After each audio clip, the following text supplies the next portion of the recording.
सीतापुर गांव में कालू नाम का कौआ अपनी माँ टुनटुनी के साथ रहता था। उसकी माँ की एक आँख नहीं थी, इसलिए वो बदसूरत दिखती थी। बचपन में तो अपनी माँ से बहुत प्यार करता था, लेकिन जब वो बड़ा हुआ तो उसे महसूस होने लगा कि उसकी माँ बदसूरत है, इसलिए उसके साथ बाहर नहीं जाता था। माँ, तुम्हारी एक आँख नहीं है, तुम्हारी शक्ल अच्छी नहीं दिखती। मेरे दोस्तों की माँ तो कितनी खूबसूरत है, तुम मेरी माँ नहीं हो सकती। अरे बेटा, तुम ऐसा क्यों बोल रही हो? ऐसे ही एक दिन कालू अपना टिफिन लिए बिना स्कूल चला जाता है। अरे कालू बेटा अपना टिफिन भूल गया। मैं उसे टिफिन दे आती हूँ, वरना पूरा दिन भूखा रहना पड़ेगा। तब तक आप लोग कमेंट में बताएं, ऐसी कौन सी चीज है जो पानी पीते ही मर जाती है। ये कहकर वो उसके स्कूल चली जाती है। तभी अचानक अपनी माँ को स्कूल में देखकर उसको अपने दोस्तों के सामने बेइज्जती महसूस होती है और उसे अपनी माँ पर बहुत गुस्सा आता है। फिर वो घर जाकर माँ को गुस्से से बोलता है, माँ, मैंने कितनी बार बोला तुम मेरे स्कूल में मत आया करो। आज तुम्हारी वजह से मेरी कितनी बेइज्जती हुई। इससे अच्छा था मैं भूखा ही रह जाता। मुझे माफ कर दो बेटा, मैं फिर कभी तुम्हारे दोस्तों के सामने नहीं आऊंगी। ये कहकर वो रोने लगती है। ऐसे ही काफी साल गुजर जाते हैं। अब कालू बड़ा हो जाता है और अपनी माँ से कहता है, माँ, अब मुझे तुम्हारे साथ रहना पसंद नहीं है, मैं ये घर छोड़कर जा रहा हूँ। बेटा ऐसा मत करो, तुम मुझे छोड़कर चले जाओगी तो मैं अकेले जीकर क्या करूँगी? तुम बहुत बुरी हो, तुम्हारी शक्ल अच्छी नहीं है, तुम्हारी वजह से मैं अब और बेइज्जत नहीं हो सकता। माँ के लाख रोकने पर भी वो नहीं रुकता और शहर जाकर शादी करके अपनी बीवी के साथ रहने लगता है। वही टुनटुनी चिड़िया अब बूढ़ी और बीमार हो चुकी थी। वो अकेले ही अपनी जिंदगी बिताने लगती है। फिर एक दिन कालू के घर हरिया तोता आता है। कालू बेटा, तुम्हारी माँ अब इस दुनिया में नहीं रही। आखिरी समय में वो तुम्हारे लिए ये खत छोड़ के गई है। ये रहा वो खत। खत हाथ में देकर वो वहाँ से चला जाता है। ये खबर सुनकर कालू थोड़ा दुखी होता है और खत पढ़ने लगता है। बेटा कालू, मेरी एक आँख ना होने की वजह से तुम्हारी जिंदगी भर बेइज्जती होती रही, उसका मुझे बहुत दुख था। पर आज मैं तुम्हें एक बात बता रही हूँ जो मैंने तुम्हें कभी नहीं बताई। जब तुम छोटे थे तो खेलते हुए तुम्हारी आँख में चोट लग गई। जब मैं तुम्हें डॉक्टर के पास लेकर गई तो उन्होंने कहा इसका एक ही हल है कि कोई अपनी एक आँख तुम्हें दे दे। मैंने जरा भी वक्त जाया न करते हुए तुम्हें अपनी एक आँख दे दी ताकि तुम्हें जीवन भर कोई तकलीफ और बेइज्जती ना हो। उस दिन मेरी एक आँख निकाल कर तुम्हें दे दी गई और उस दिन से मेरी एक आँख नहीं है।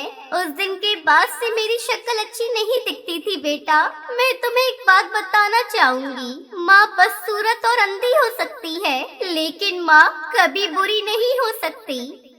ये जानकर कालू कौवा बहुत दुखी होता है और अपनी माँ से माफी मांगना चाहता था, लेकिन अब बहुत देर हो चुकी थी। तो दोस्तों, इसलिए कहते हैं कि दुनिया में सब कुछ मिल सकता है, लेकिन माँ की ममता और प्यार दोबारा नहीं मिलता। चाहे कुछ भी हो जाए, किसी भी कारण कभी अपनी माँ को खुद से अलग नहीं करना चाहिए।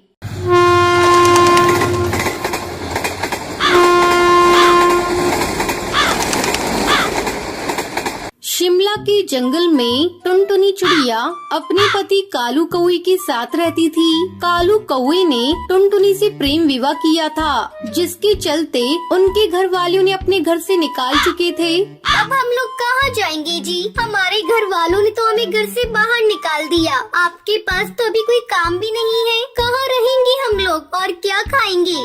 अरे पगली, इतना बड़ा ये जंगल है, कहीं न कहीं हमें काम मिल ही जाएगा। और रहने के लिए मैं कोई किराए का घर देखता हूँ। जब मैं कमाने लगूंगा तो अपना घर भी बना लेंगे। अब चलो यहाँ से चलते हैं, पहले हम रहने का आसरा ढूंढते हैं। दोनों पति पत्नी जंगल के मुखिया चील के पास पहुँचते हैं और उससे रहने के लिए एक किराए का घर ले लेते हैं। चलो अब रहने का इंतजाम हो गया, मैं घर को सजाती हूँ। तुम जाकर कहीं काम ढूंढो और आते समय राशन लेते आना। अच्छा भाग्यवान, मैं जाता हूँ, तुम अपना ध्यान रखना। इतना कहकर कालू कौआ काम तलाश करने चला जाता है। बहुत कोशिश करने पर उसे एक जगह काम मिल जाता है। शाम को राशन लेकर कालू कौआ जब घर लौटता है, आप आ गई जी, जल्दी लाओ राशन, मैं भोजन बनाती हूँ, मुझे बहुत जोरों से भूख लगी है। टुनटुनी भोजन बनाती है और दोनों खाना खाते हैं। रात को सोते समय टुनटुनी कालू से कहती है, आपको तो काम मिल गया, अब तो आप रोज काम पर चले जाएंगे। मैं सोच रही हूँ क्यों ना मैं भी आपके साथ काम करूँ, इससे घर में दोगुनी आमदनी होगी और जब ज्यादा आमदनी होगी तो हमारा घर भी जल्दी बन जाएगा। तो ठीक है टुनटुनी, कल से तुम भी मेरे साथ काम पर चलो। अगले दिन से टुनटुनी और कालू दोनों साथ में काम पर जाने लगे। इस तरह 2 महीने गुजर गए। सब कुछ अच्छा चल रहा था। सुनो जी, मैं माँ बनने वाली हूँ, अब मैं आपके साथ काम पर नहीं जा सकूंगी, मुझे अब आराम की जरूरत है। टुनटुनी की ये बात सुनकर कालू कौवा खुश हो जाता है और अकेले ही काम पर चला जाता है। इस तरह कुछ दिन गुजर जाते हैं। एक दिन जंगल का सरदार कालू के घर आता है। कालू, अरे ओ कालू, जल्दी घर से बाहर निकल, मुझे तुझसे बहुत जरूरी बातें करनी है। मुखिया की आवाज सुनकर टुनटुनी चिड़िया घर से बाहर निकलती है। मुखिया जी क्या बात है, आपको जो कहना है मुझसे कहिए, कालू तो काम पर गए हैं। जब कालू घर आ जाए तो उसे बता देना, इस महीने से घर का किराया दुगुना लगेगा, रहना है तो दुगुना किराया देना पड़ेगा। इतना कहकर मुखिया वहाँ से चला जाता है। शाम को टुनटुनी ये बात कालू को बताती है। अब क्या होगा जी, वैसे भी आजकल मैं काम पर नहीं जा रही हूँ, कमाई भी बहुत कम हो रही है, दुगना किराया हम लोग कैसे देंगे। कुछ ही दिनों में अपना बच्चा भी आने वाला है, उसे लेकर हम कहाँ कहाँ ठोकरें खाते फिरेंगे। मेरा तो दिमाग काम करना बंद कर दिया है, एक बार फिर से हम लोग बेघर हो जाएंगे। टुनटुनी, तू माँ बनने वाली है, तू इतना चिंता मत किया कर, तेरे और बच्चे दोनों के सेहत के लिए अच्छा नहीं होगा। रात हो गई है, कल सोचेंगे क्या करना है। फिर दोनों पति पत्नी सो जाते हैं। अगली सुबह कालू काम पर जा रहा था। वो उस समय बहुत परेशान था। उसे कुछ समझ में नहीं आ रहा था कि अब वो अपनी पत्नी को लेकर कहाँ जाएगा। इसी परेशानी में कालू कौआ अपना रास्ता भटक जाता है और एक पुरानी रेल की पटरियों के पास आ जाता है। अरे ये क्या, मैं तो अपना रास्ता भटक गया, थोड़ी देर आराम कर लेता हूँ, फिर आगे चलता हूँ।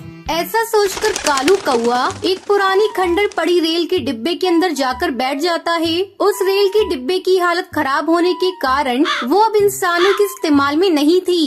अरे ये रेल डब्बा तो बहुत पुराना है और बिल्कुल खाली पड़ा है, क्यों ना हम लोग इसी में अपना घर बना कर रहे। मैं अभी जाकर टुनटुनी को बताऊंगा। फिर कालू कौआ वहाँ से खुशी खुशी चला जाता है। शाम को जब वो घर लौटता है तो टुनटुनी को रेल के डिब्बे वाली बात बताता है। अगले दिन वो टुनटुनी और अपने सामान को लेकर उस डिब्बे के पास आता है। फिर दोनों पति पत्नी उस रेल के डिब्बे में घर बनाकर रहने लगते हैं।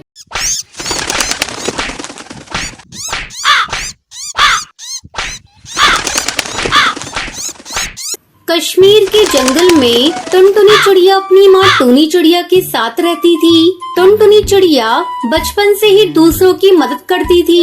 एक दिन उसकी सहेली लंच के समय चुपचाप बैठी थी। अरे लूसी, आज तो लंच नहीं कर रही है, लगता है तो टिफिन लाना भूल गई। वो मेरे घर आज आटा खत्म हो गया था, इसलिए माँ ने आज लंच नहीं बनाया। ये ले लूसी, तू मेरा लंच कर ले, मैं सुबह नाश्ता करके आई हूँ। तो ठीक है, चल हम दोनों मिलकर लंच करते हैं। इस तरह समय बीतने लगता है। टुनटुनी चिड़िया बड़ी हो जाती है। कुछ दिन बाद ही टुनटुनी चिड़िया की माँ उसकी शादी कालू कौवे से कर देती है। कालू कौवे की माँ सुंदरी कौवी बहुत ही खड़ूस और कंजूस थी। अरे बहू, तुझसे कितनी बार कहा भिखारियों को कुछ मत दिया कर, और तू है कि मेरी बात सुनती ही नहीं। मेरा बेटा कमाते कमाते मरा जा रहा है और तू है कि उसे लुटाने पर लगी है। माँ जी, आप ये कैसी बातें कर रही हैं? ये बेचारी भूखी मेरे दरवाजे पे भोजन मांग रही थी, अगर मैंने इसे थोड़ा भोजन दे दिया तो क्या हो गया? अभी इस घर में आए 4 दिन नहीं हुए, लेकिन जुबान तो ऐसे चला रही है जैसे तू मेरी सास है। खबरदार, आगे से तूने मुझसे बिना पूछे किसी को कुछ दिया मैं तुझे मार मार कर तेरी चमड़ी उधेड़ दूंगी। अपनी सास की डांट सुनकर टुनटुनी चिड़िया आंसू बहाते हुए कमरे में चली जाती है। कुछ दिन इसी तरह बीत जाते हैं।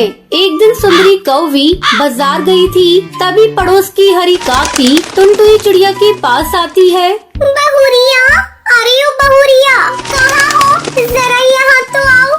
क्या बात है हरी काकी, माँ जी घर पर नहीं है? बहुरिया, मुझे तुझसे काम है, थोड़ी मेरी मदद कर दे। कैसी मदद काकी? क्या बताऊँ बहुरिया, 2 दिनों से मेरा बेटा बीमार पड़ा है, काम पर नहीं गया है, बच्चे भूख से तड़प रहे हैं। अगर तू मुझे थोड़ा सा राशन दे दे तो मैं तेरा ये उपकार जिंदगी भर नहीं भूलूंगी। अरे काकी, इसमें उपकार की कौन सी बात है, मैं अभी आपको राशन देती हूँ। टुनटुनी चिड़िया राशन निकालकर हरी काकी को दे देती है। जैसे ही हरी काकी वहाँ से राशन लेकर जाने लगती है, सुंदरी कौवी बाजार से वापस आ जाती है और हरी काकी को राशन ले जाते देख लेती है। बहू, आज तूने फिर से इन भिखारियों को भीख दिया। मेरे मना करने के बाद भी तू नहीं मानती। ठहर जा, मैं अभी तेरा इलाज कर देती हूँ। ऐसा कहकर सुंदरी कौवी टुनटुनी चिड़िया को पीटने लगती है। कमबख्त, मेरी तो कोई इज्जत ही नहीं तेरे मन में। आने दे आज मेरे बेटे को, तेरी सारी करतूत उसको बताऊंगी। माँ जी, मैंने बचपन से ही जरूरतमंदों की सहायता की है। हरी काकी के बच्चों को अगर मैंने थोड़ा राशन दे दिया तो कौन सा गलत कर दिया? तेरे बाप के घर से आता है राशन तो मंगा ले और बांटती रहे, पर खबरदार मेरे बेटे की कमाई को इन भिखारी पक्षियों पर लुटाया तो। उस दिन टुनटुनी चिड़िया बहुत दुखी थी। वो जंगल में नदी किनारे एक पेड़ के नीचे बैठकर रोने लगती है। तभी वहाँ एक जादूगरनी आती है। बेटी, मैं बहुत देर से देख रही हूँ, तू यहाँ बैठकर रो रही है। क्या दुख है तुझे? तू इतनी परेशानी में क्यों है? मैं एक जादूगरनी हूँ, मैं तेरा सारा दुख दूर कर दूंगी। भली जादूगरनी, मेरी सासू माँ मुझे बहुत दुख देती है। कुछ ऐसा करो जिससे वो मुझे प्यार करने लगे। बेटी, तू रोकर अपने आंसू बर्बाद मत कर। मैं आज से तुझे ऐसी शक्ति देती हूँ कि जब भी कोई तुझे रुलाएगा, तेरे आंसुओं के सैलाब में वो डूबकर मर जाएगा। अब तू बेफिक्र होकर अपने घर जा। फिर टुनटुनी चिड़िया अपने घर वापस लौट आती है। इधर सुंदरी कौवी का गुस्सा अभी तक शांत नहीं हुआ था। जैसे ही वो टुनटुनी चिड़िया को देखती है, उसे फिर से पीटना शुरू कर देती है। अचानक हुई पिटाई से टुनटुनी चिड़िया रोने लगती है और उसके आंसू नीचे गिरने लगते हैं। जैसे ही उसके आंसू नीचे गिरते हैं, वो एक सैलाब का रूप ले लेते हैं और उसमें सुंदरी कौवी डूबने लगती है। बचाओ बचाओ बहू, मुझसे बहुत बड़ी गलती हो गई, बचाओ। मैं आगे से तुझे कभी दुख नहीं दूंगी। ये सुनकर टुनटुनी चिड़िया खुश हो जाती है और अपनी सास को माफ कर देती है। टुनटुनी चिड़िया के ऐसे करते ही आंसुओं का सैलाब गायब हो जाता है। कुछ दिन के बाद से सुंदरी कौवी बदल जाती है। फिर दोनों सास बहू खुशी खुशी रहने लगती है। कश्मीर के जंगल में टुनटुनी चिड़िया अपने पति कालू कौवे के साथ रहती थी। बारिश का मौसम था, जोरों से बारिश हो रही थी। लगातार कई दिनों तक बारिश होती रहती है। सबके खेतों में पानी भर चुका था। एक दिन टुनटुनी चिड़िया अपने पति कालू कौवे से कहती है, सुनो जी, मैं सोच रही हूँ बारिश रुक जाए तो इस बार हम लोग अपने खेत में आइसक्रीम की फसल लगा देते हैं। कई सालों के बाद इतनी अच्छी बारिश हुई है। अगर फसल अच्छी हुई तो आधी फसल बेच देंगे और जो पैसे मिलेंगे उससे पक्का घर बना लेंगे। तुम ठीक कह रही हो। हम इस बार अपने खेत में आइसक्रीम की फसल उगाएंगे, लेकिन हम आइसक्रीम के जादुई बीज कहाँ से लाएंगे? तुम उसकी चिंता मत करो, मैं एक भले जादूगर को जानती हूँ। उसने पिछले ही साल मेरी सहेली टूनी चिड़िया को आइसक्रीम के जादुई बीज दिए थे और उसकी उपज बहुत अच्छी हुई थी। हम भी उन्हीं से बीज लेकर आएंगे और फिर बीज के बराबर जादूगर को आइसक्रीम वापस कर देंगे। दोनों पति पत्नी उस जादूगर की गुफा में जाते हैं। क्यों री टुनटुनी, आज इस जादूगर की याद कैसे आ गई? वैसे तो कभी मुझे याद नहीं करती। जरूर मुझसे कोई काम होगा, तभी तू मेरे पास आई है। अब बता, मुझसे क्या काम है? क्या बताऊं भले जादूगर, तुम देख ही रही हो इस बार बारिश अच्छी हुई है। हम सोच रहे हैं कि इस बार अपने खेत में आइसक्रीम की फसल उगाएं, लेकिन हमारे पास इसके लिए आइसक्रीम के बीज है ही नहीं। अगर आप मुझे बीज दे देंगे तो आपकी हम पर बहुत बड़ी कृपा होगी। तो ठीक है, लेकिन तू समय पर मेरे बीज के बराबर आइसक्रीम वापस कर देना। ठीक है जादूगर, आप चिंता ना करें।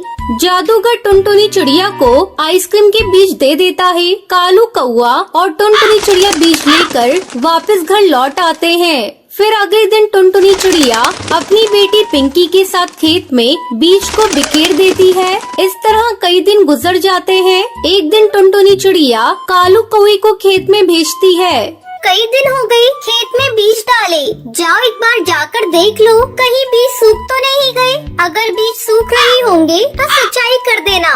कालू कौआ अपने खेत पर जाता है। वो देखता है सचमुच में सारे बीज सूख रहे थे। अरे ये क्या, ये बीज तो सूख रहे हैं। इससे तो सारी फसल ही खराब हो जाएगी। मुझे कैसे भी करके अपनी फसल की सिंचाई करनी होगी। ऐसा सोचकर कालू कौआ मुखिया के पास जाता है। मुखिया जी, मेरी आइसक्रीम की फसल सूख रही है। अगर आप मुझे पंप दे देते तो मैं अपने खेतों की सिंचाई कर देता। मुखिया कालू कौए को पंप नहीं देता। अबे चल भाग यहाँ से, मैं तुझे अपना पंप नहीं दे सकता। मुझे भी अपने खेत की सिंचाई करनी है। कालू दुखी होकर अपने खेत पर वापस लौट आता है और किसी तरह पास वाली नदी से पानी लाकर अपने खेत की सिंचाई करता है। कुछ ही दिनों में कालू के खेत में आइसक्रीम की फसल लहराने लगती है। जब ये खबर मुखिया के पास पहुंचती है तो वो जल भुन जाता है और किसी तरह से आइसक्रीम की फसल को बर्बाद करने के लिए योजना बनाने लगता है। उधर टुनटुनी चिड़िया और कालू कौआ भी अपनी फसल पक जाने पर काटने की तैयारी करने लगते हैं। कालू जी, अब अपनी फसल पक चुकी है और इसमें से आइसक्रीम भी निकल आई है। अब इसे हम लोग बाजार में बेच देते हैं। फिर दोनों जल्दी जल्दी अपनी आइसक्रीम को इकट्ठा करते हैं और उसे अपने घर लेकर आते हैं। चलो जी, आखिरकार हमारी आइसक्रीम की फसल कट गई है। अब कल जाकर हम लोगों को जादूगर के उनके बीज के बराबर का फसल वापस कर देना होगा। फिर आराम से आइसक्रीम को बाजार में ले जाकर बेच देंगे। अब तुम जाकर जल्दी से मुंह हाथ धो लो, मैं तुम्हारे लिए भोजन परोसती हूँ। दोनों पति पत्नी भोजन करके सो जाते हैं। अचानक आधी रात को मुखिया उनकी फसल को चुराने के लिए उनके घर में घुस जाता है। खटखट की आवाज सुनकर टुनटुनी चिड़िया की नींद खुल जाती है और वो चोर चोर करके शोर मचाने लगती है। टुनटुनी चिड़िया की आवाज सुनकर सभी पक्षी इकट्ठा हो जाते हैं और मुखिया को पकड़ लेते हैं। किसी तरह मुखिया उन पक्षियों से अपनी जान बचाकर भाग जाता है और अगले दिन टुनटुनी चिड़िया कालू कौए के साथ बाजार जाती है। आइसक्रीम ले लो, रंग बिरंगी आइसक्रीम। खट्टी मीठी आइसक्रीम ले लो, लाल पीली नीली आइसक्रीम ले लो। टुनटुनी मौसी, एक लाल आइसक्रीम मुझे भी देना। और इस तरह दोनों पति पत्नी आइसक्रीम बेचकर खूब सारे पैसे कमाते हैं। फिर सभी खुशी खुशी रहने लगते हैं।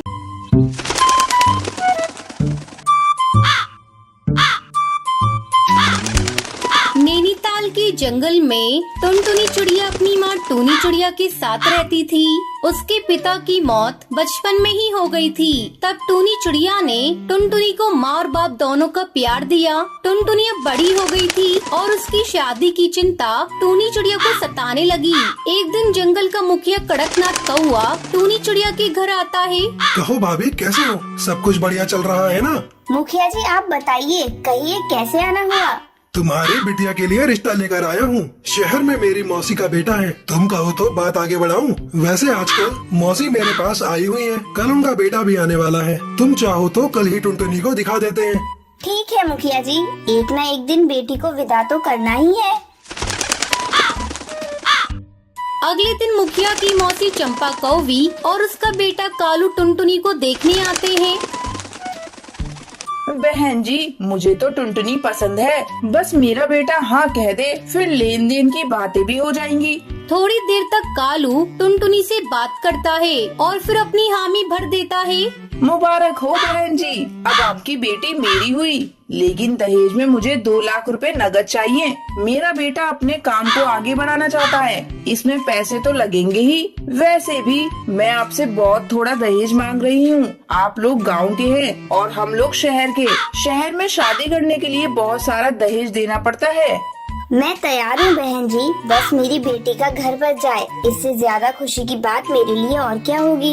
इस तरह कुछ दिनों बाद टुनटुनी और कालू की शादी हो जाती है और वो अपने ससुराल आ जाती है। शादी को 1 महीना गुजर जाता है। एक दिन टुनटुनी अपनी सास से कहती है, माँ जी, एक बात पूछूं आपसे। मेरी शादी हुई 1 महीना गुजर गया, पर ये रात को कभी घर पर रुकते ही नहीं है। आखिर इनका ऐसा कौन सा काम है जिसे वो दिन में नहीं कर सकते? मेरा बेटा कौन सा काम करता है, इससे तुझे क्या मतलब। बस तू खाने और घर संभालने से मतलब रख, ज्यादा दिमाग चलाया मत कर। ये गांव नहीं शहर है, यहाँ दिन और रात एक समान काम होता है। टुनटुनी अपनी सास की बातें सुनकर चुप रह जाती है। उसे नहीं पता था कि उसका पति शहर में किसी और चिड़िया से शादी करके उसे धोखा दे रहा है। एक दिन टुनटुनी बाजार किसी काम से गई थी। वहाँ वो कालू कौवे को एक चिड़िया के साथ शॉपिंग करते हुए देख लेती है। अरे, ये तो मेरे पति कालू जी है, और इनके साथ ये चिड़िया कौन है जिसे ये शॉपिंग करा रही है? लेकिन मेरे लिए तो इनके पास थोड़ा भी समय नहीं है। टुनटुनी तुरंत अपने पति के पास जाती है। अरे कालू जी, आप और यहाँ ये कौन है? इनसे मेरा परिचय तो कराइए। मैं इनकी पत्नी हूँ और आज मेरे पति देव मुझे शॉपिंग करा रहे हैं। लेकिन इनकी पत्नी तो मैं हूँ और मेरी इनसे शादी हुई है। क्या बकवास कर रही है? मैं तुझे नहीं जानता। चलो जाओ यहाँ से। टुनटुनी आंसू बहाती हुई अपने घर चली जाती है। माँ जी, आप लोगों ने मुझे धोखा दिया है, मेरी जिंदगी के साथ खेला है।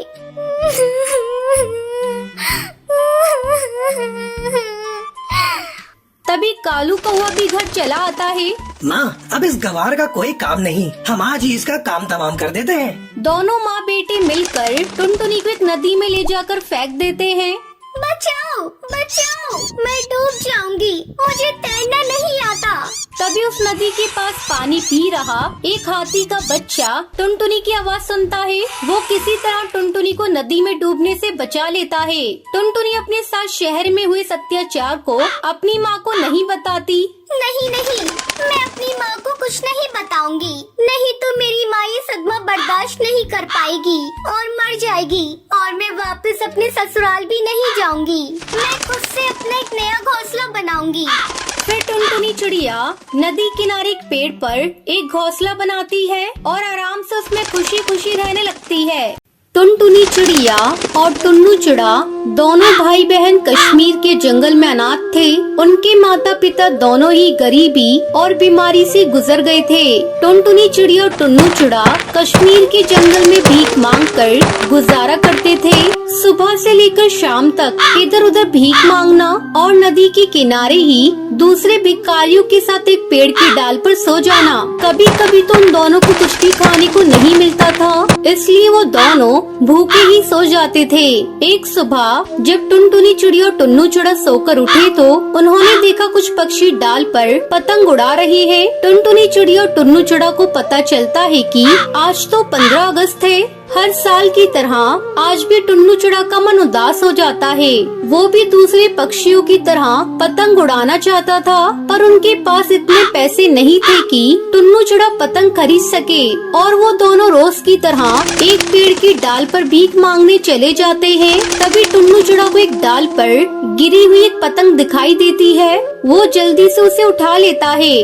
देखो दीदी, मुझे पतंग मिली। फटी हुई पतंग अब क्या उड़ाएगा? देख मेरे पास कितनी बड़ी पतंग है। इनके तो माँ बाप भी नहीं है, ये दोनों अनाथ हैं। ये दोनों पतंग नहीं खरीद सकते, 15 अगस्त नहीं मना सकते। तभी टुन्नू चिड़ा रोने लगता है। टुनटुनी चिड़िया उसे चुप कराती है। तू चिंता मत कर मेरे भाई, ये पतंग फटी हुई है तो क्या हुआ? आज जो भी पैसे इकट्ठे होंगे उनसे मैं तुझे पतंग खरीद कर दूंगी, ठीक है? सच्ची दीदी, आज आप मुझे पतंग दिलाओगी?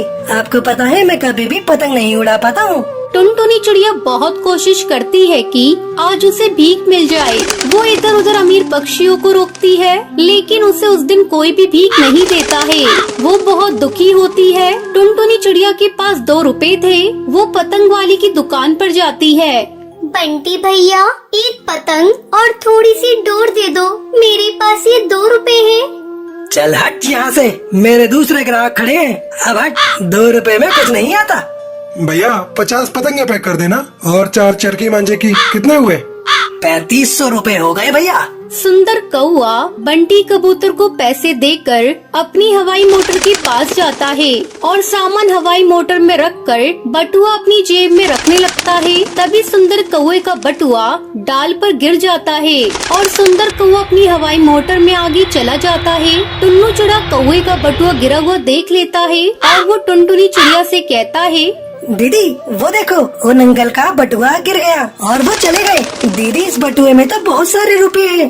टुन्नू से बंद कर दे, ऐसे किसी का बटुआ नहीं खोलते। एक काम करते हैं, तू और मैं यही बैठ जाते हैं। क्या पता वो अंकल दोबारा अपना बटुआ ढूंढने के लिए आए तो हम उन्हें दे देंगे। टुनटुनी चिड़िया टुन्नू चिड़ा के साथ वही नदी के किनारे एक डाल पर बैठ जाती है। पक्षी आ रहे थे, पतंग खरीद रहे थे।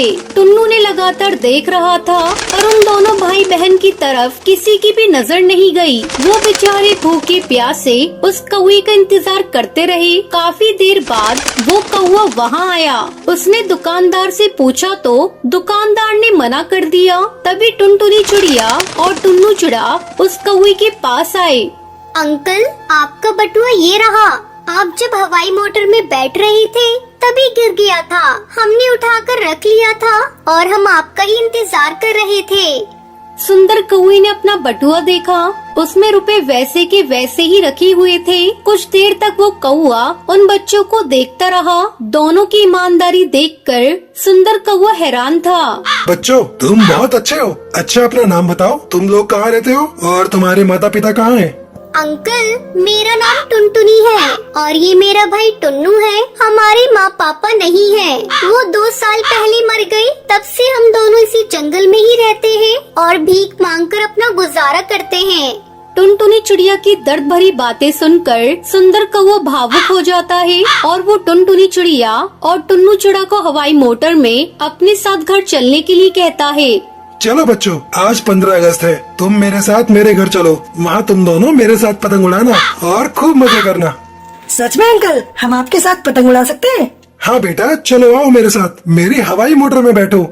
सुंदर कौआ टुनटुनी चिड़िया और टुन्नू चिड़ा को अपने घर ले जाता है। सुंदर कौवे की पत्नी उन दोनों के लिए खाना लगाती है। टुनटुनी चिड़िया और टुन्नू चिड़ा दोनों पेट भरकर खाना खाते हैं। ना जाने ये दोनों कब से भूखे थे और इन्होंने ऐसा खाना कब से नहीं खाया हो। सुंदर, ये दोनों पक्षी कितने मासूम हैं। सचमुच इन्हें देखकर बहुत तरस आता है। हाँ सुंदरी कौवी, मासूम भी और ईमानदार भी। चलो टुनटुनी चिड़िया और टुन्नू, तुम दोनों मेरे साथ पतंग उड़ाने चलो। फिर सभी एक साथ बड़ी खुशी से पतंग उड़ाते हैं। ये सब देखकर सुंदरी कौवी सुंदर कौवे से कहती है, सुनिए जी, हमारी भी कोई औलाद नहीं है। क्यों ना हम दोनों इनको गोद ले लेते हैं और इनको पढ़ा लिखा कर अफसर बनाएंगे। सुंदर कौआ सुंदरी की बातों से खुश हो जाता है और वो टुनटुनी चिड़िया और टुन्नू चिड़ा को अपने घर रखने के लिए राजी हो जाता है। फिर सभी खुशी खुशी रहने लगते